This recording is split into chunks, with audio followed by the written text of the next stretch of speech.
কালিয়াগঞ্জে আমাদের 3 দিন হয়ে গেল। আজকে আবার আরেক বোন আসবে দেখে আমরা চলে এসেছি স্টেশনে। আমি আর বাবা এসেছি স্টেশনে আমার বোনকে নিতে। তো দেখো স্টেশনটা তোমাদের দেখাচ্ছি যে এখানে কি সুন্দর কাজ হচ্ছে, মানে যে ফ্লাইওভারের কাজ চলছে কালিয়াগঞ্জ স্টেশনে। তো কাজটা চলছে, তো আমরা একটু ঘুরে ঘুরে দেখলাম, কারণ ট্রেনটা আসতে বেশ খানিকটা লেট আছে। আমরা বেশ তাড়াতাড়ি চলে এসেছি, বোন আসবে এই আনন্দে এসে একটু স্টেশনটা ঘুরে টুরে নিলাম।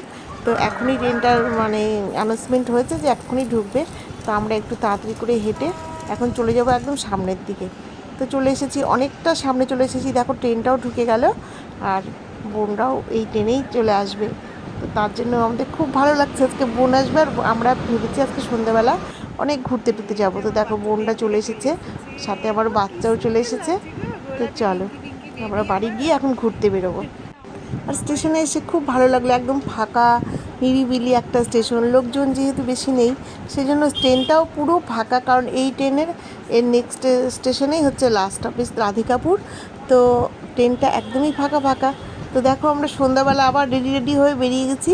আর এখন আমরা একটু ঘুরবো, একটু কিছু খাবো, এই জন্য আমরা বোনের জন্য ওয়েট করছিলাম। আমরা একদিনও বাড়ি থেকে সেরকমভাবে ঘুরতে বেরোইনি, ভেবেছিলাম আসবে ওরা, তারপরে আমরা একসাথেই বেরোবো। তো আজকে আমরা একসাথে সবাই মিলে বেরিয়ে গেছি আর যাচ্ছি। দেখো সবাই খুব ভালো লাগছে, ফাঁকা ফাঁকা রাস্তায় হাঁটতে কার না ভালো লাগে, একদম লোকজন নেই, ভিড় নেই। দুই একটা সাইকেল গাড়ি চলাচল করছে, খুব ভালো লাগছে। তো আমরা এই হাঁটতে হাঁটতে এখন প্রায় মনে করো অনেকটা চলে এসেছি। আর এখানে দেখতে পেয়েছি একটা ফালুদার দোকান।